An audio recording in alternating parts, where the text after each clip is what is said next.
Capítulo 3. La evidencia documental. Se conservaron de manera fiable las biografías de Jesús para nosotros. Como reportero en el Chicago Tribune, era un ratón de documentos.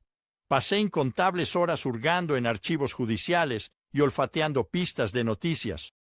Fue un trabajo arduo y que consumía tiempo, pero las recompensas valían la pena. Logré superar a la competencia con historias en primera plana de manera regular. Por ejemplo, una vez me topé con algunas transcripciones de gran jurado ultrasecretas que habían sido inadvertidamente colocadas en un archivo público. Mis artículos posteriores expusieron un masivo amaño de licitaciones detrás de algunos de los mayores proyectos de obras públicas de Chicago, incluida la construcción de importantes autopistas, pero el hallazgo de documentos más sorprendente que jamás descubrí llegó en un caso histórico en el que Ford Motor Company fue acusada de homicidio imprudente por las muertes por incendio de 3 adolescentes en un Pinto subcompacto. Fue la primera vez que un fabricante estadounidense fue acusado criminalmente por supuestamente comercializar un producto peligroso. Cuando revisé el archivo del tribunal en la pequeña Winnemac, Indiana, encontré decenas de memorandos confidenciales de Ford que revelaban que el fabricante de automóviles sabía de antemano que el Pinto podía explotar al ser golpeado por detrás a aproximadamente 20 millas por hora. Los documentos indicaban que el fabricante de automóviles decidió no mejorar la seguridad del coche para ahorrar unos pocos dólares por vehículo y aumentar su espacio de equipaje. Un abogado de Ford, que casualmente estaba paseando por el tribunal, me vio haciendo fotocopias de los documentos. Desesperadamente, corrió al tribunal para obtener una orden judicial que sellara el archivo de la vista del público, pero era demasiado tarde. Mi historia, titulada Ford ignoró el peligro de incendio del Pinto, memos secretos muestran, fue destacada en el Tribune y luego se difundió por todo el país. Obtener memorandos corporativos secretos es una cosa, verificar su autenticidad es otra. Antes de que un periodista pueda publicar su contenido o un fiscal pueda admitir los documentos como evidencia en un juicio, se deben tomar medidas para asegurarse de que sean genuinos. En cuanto a los llamados documentos Pinto, ¿podrían los membretes de Ford en los que fueron escritos ser falsificaciones? ¿Podrían las firmas ser falsificadas? ¿Cómo podría saberlo con certeza? Y dado que los memorandos habían sido fotocopiados numerosas veces, ¿cómo podría estar seguro de que su contenido no había sido manipulado? En otras palabras, ¿cómo podría estar seguro de que cada documento copiado era idéntico al memorando original, que no poseía? Además, ¿cómo podría estar seguro de que estos memorandos contaban toda la historia? Después de todo, representaban solo una pequeña fracción de la correspondencia interna en Ford. ¿Qué pasaría si hubiera otros memorandos aún ocultos que arrojarían una luz distinta sobre el asunto si se revelaran? Estas son preguntas significativas y son igualmente relevantes al examinar el Nuevo Testamento. Cuando sostengo una Biblia en mis manos, esencialmente estoy sosteniendo copias de antiguos registros históricos. Los manuscritos originales de las biografías de Jesús, Mateo, Marcos, Lucas y Juan y todos los otros libros del Antiguo y Nuevo Testamento se han desintegrado en polvo hace mucho tiempo. Entonces, ¿cómo puedo estar seguro de que estas versiones modernas, el producto final de innumerables copias a lo largo de los siglos, guardan alguna semejanza con lo que los autores escribieron originalmente? Además, ¿cómo puedo saber si estas 4 biografías están contando toda la historia? ¿Qué pasaría si hubiera otras biografías de Jesús que han sido censuradas porque a la iglesia primitiva no le gustaba la imagen de Jesús que retrataban? ¿Cómo podría tener confianza en que la política de la Iglesia no ha silenciado biografías de Jesús que eran tan precisas como las 4 que finalmente se incluyeron en el Nuevo Testamento y que arrojarían nueva luz importante sobre las palabras y acciones de este controvertido carpintero de Nazaret? Estos 2 temas, si las biografías de Jesús fueron preservadas de manera confiable para nosotros y si biografías igualmente precisas han sido suprimidas por la Iglesia, merecen una cuidadosa consideración. Sabía que había un académico reconocido universalmente como una autoridad líder en estos asuntos. Volé a Newark y luego conduje un auto de alquiler a Princeton para visitarlo con poco aviso. La segunda entrevista. Bruce M. Metzger, Ph.D. Encontré a Bruce Metzger, de 84 años, un sábado por la tarde en su lugar habitual, la biblioteca del Seminario Teológico de Princeton, donde dijo con una sonrisa: «Me gusta desempolvar los libros». De hecho, escribió algunos de los mejores, especialmente cuando el tema es el texto del Nuevo Testamento.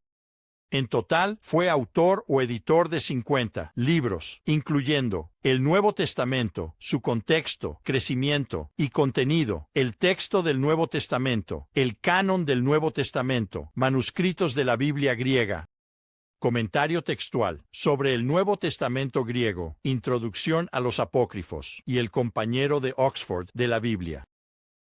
Varios han sido traducidos al alemán, chino, japonés, coreano, malgache y otros idiomas. También fue coeditor de la Nueva Biblia anotada de Oxford con los apócrifos y editor general de más de 25 volúmenes en la serie Herramientas y Estudios del Nuevo Testamento. La educación de Metzger incluyó una maestría del Seminario Teológico de Princeton y tanto una maestría como un doctorado de la Universidad de Princeton. Recibió doctorados honorarios de 5 colegios y universidades, incluyendo St. la Universidad de Andrews en Escocia, la Universidad de Münster en Alemania y la Universidad de Potsdam en Sudáfrica. En 1969 se desempeñó como académico residente en Tyndale House, Cambridge, Inglaterra. Fue investigador visitante en Clare Hall, Universidad de Cambridge, en 1974 y en Wilson College, Oxford, en 1979. En el momento de la entrevista, era profesor emérito en el Seminario Teológico de Princeton, después de una carrera de 46 años enseñando el Nuevo Testamento.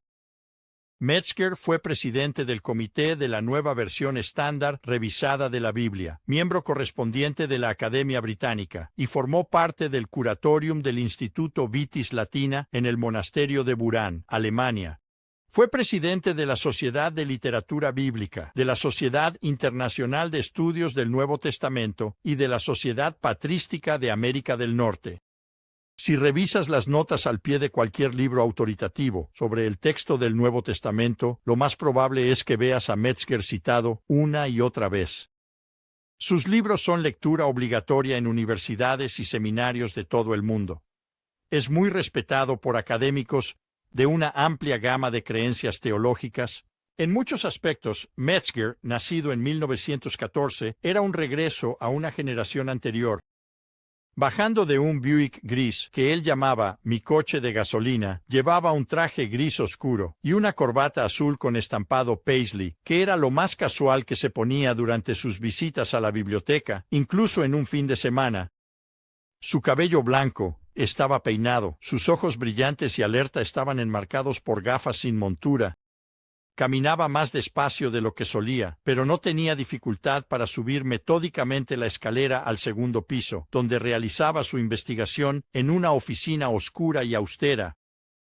No había perdido su sentido del humor. Me mostró un recipiente de lata que heredó como presidente del Comité de la Versión Estándar Revisada de la Biblia.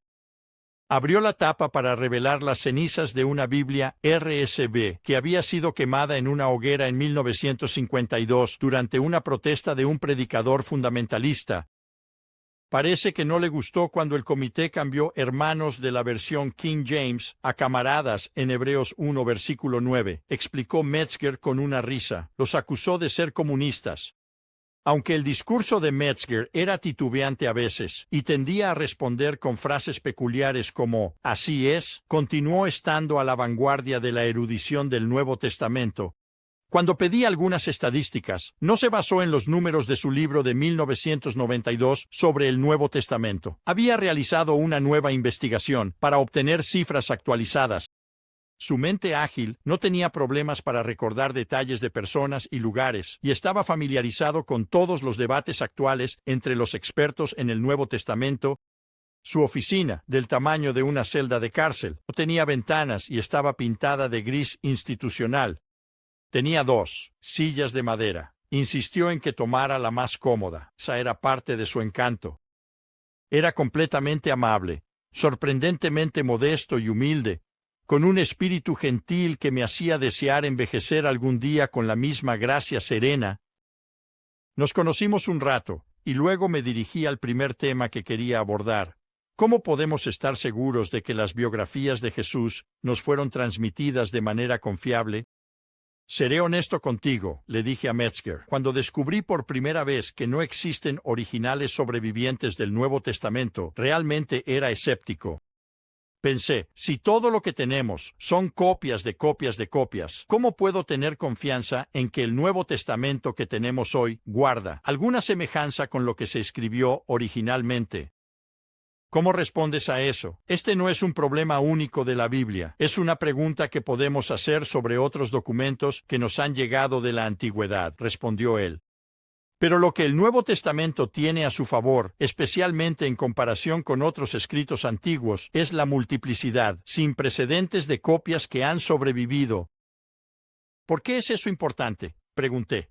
Bueno, cuanto más a menudo tienes copias que concuerdan entre sí, especialmente si provienen de diferentes áreas geográficas, más puedes compararlas para averiguar cómo era el documento original. La única forma estarían de acuerdo sería donde retrocedieron en un árbol familiar del linaje de los manuscritos.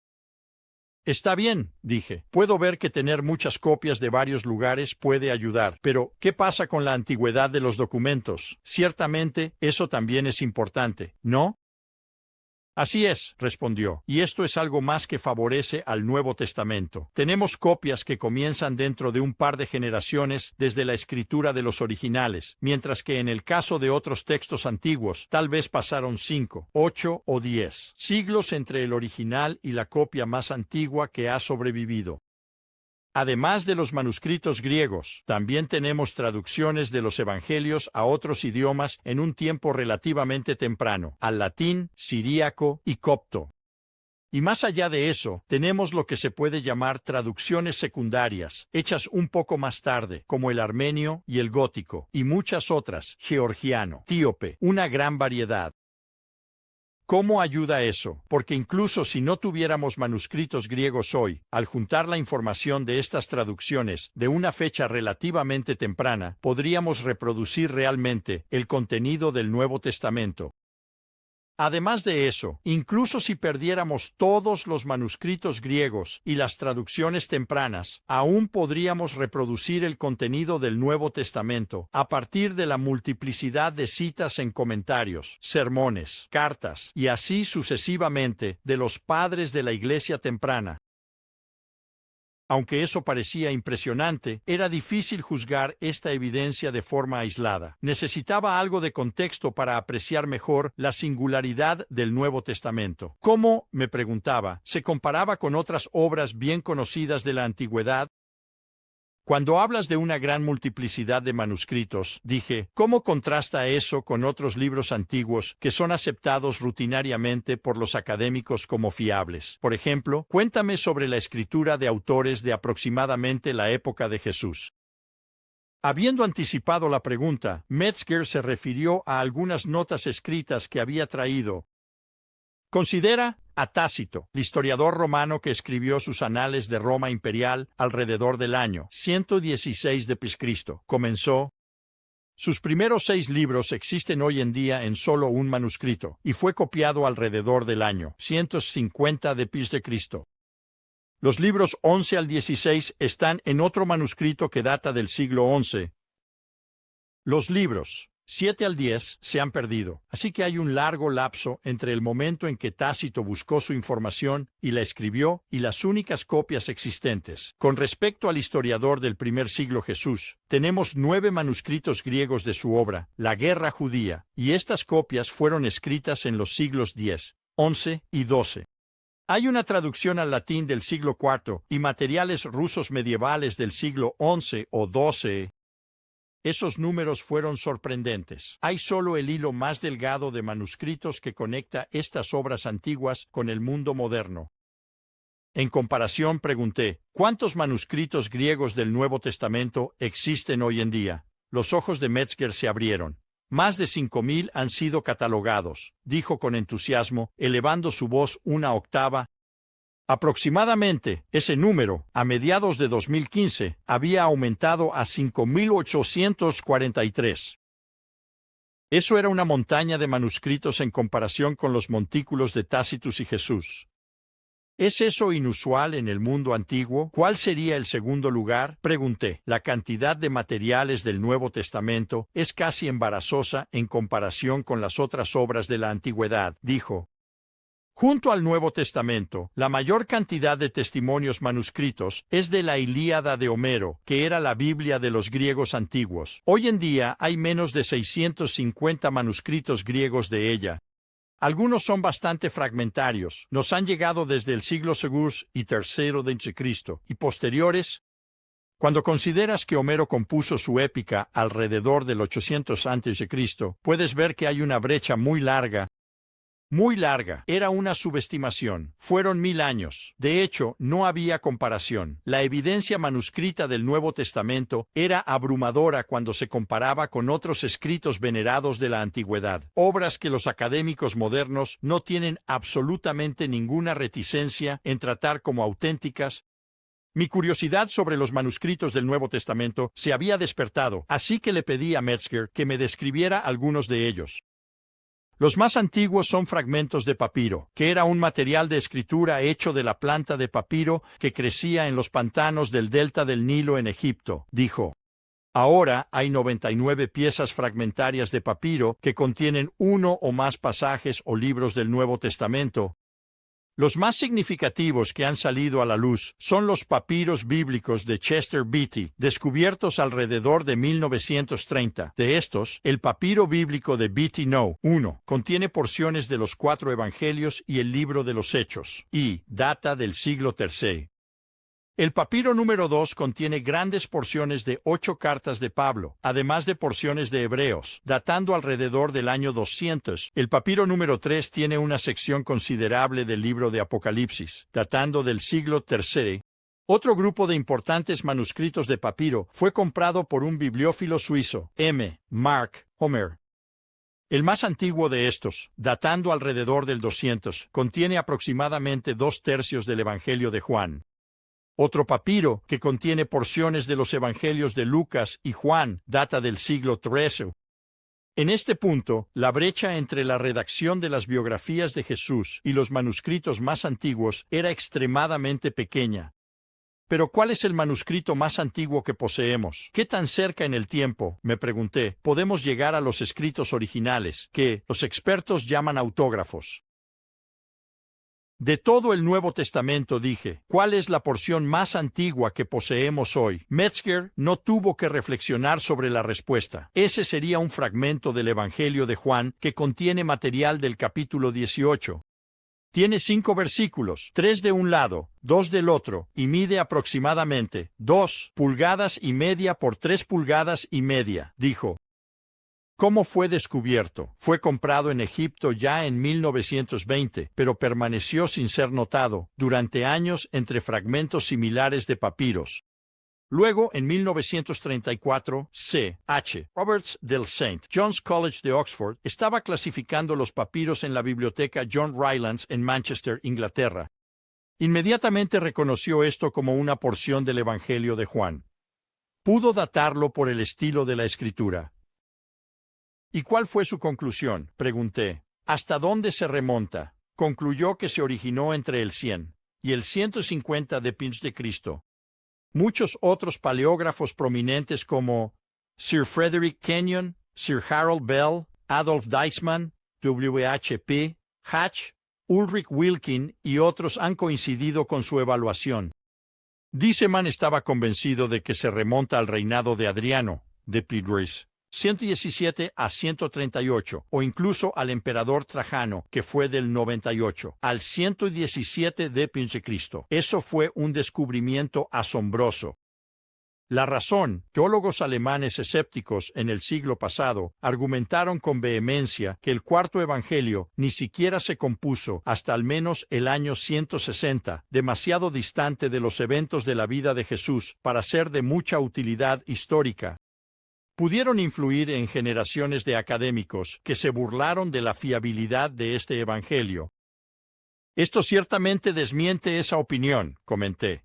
Sí, lo hace, dijo él. Aquí tenemos, en una fecha muy temprana, un fragmento de una copia de Juan, todo el camino en una comunidad a lo largo del río Nilo en Egipto, lejos de Éfeso en Asia Menor, donde el Evangelio probablemente se compuso originalmente. Este hallazgo, reescrito literalmente, las opiniones populares sobre la historia, acercando la composición del Evangelio de Juan mucho más a los días en que Jesús caminó sobre la tierra. Hice una nota mental para consultar con un arqueólogo sobre si algún otro hallazgo ha reforzado la confianza que podemos tener en el cuarto Evangelio. Mientras que los manuscritos de papiro representan las copias más antiguas del Nuevo Testamento, también hay copias antiguas escritas en pergamino que se hacía con las pieles de ganado, ovejas, cabras y antílopes. Tenemos lo que se llaman manuscritos unciales, que están escritos en letras griegas mayúsculas, explicó Metzger. Hoy tenemos 306 de estos, varios que datan desde tan temprano como el siglo III. Los más importantes son el Códice Sinaítico, que es el único Nuevo Testamento completo en letras unciales, y el Códice Vaticano, que no está del todo completo. Ambos datan alrededor del año 350 d.C. Un nuevo estilo de escritura, más cursivo por naturaleza, surgió aproximadamente en el año 800 d.C. Se llama minúscula y tenemos 2856 de estos manuscritos. Luego hay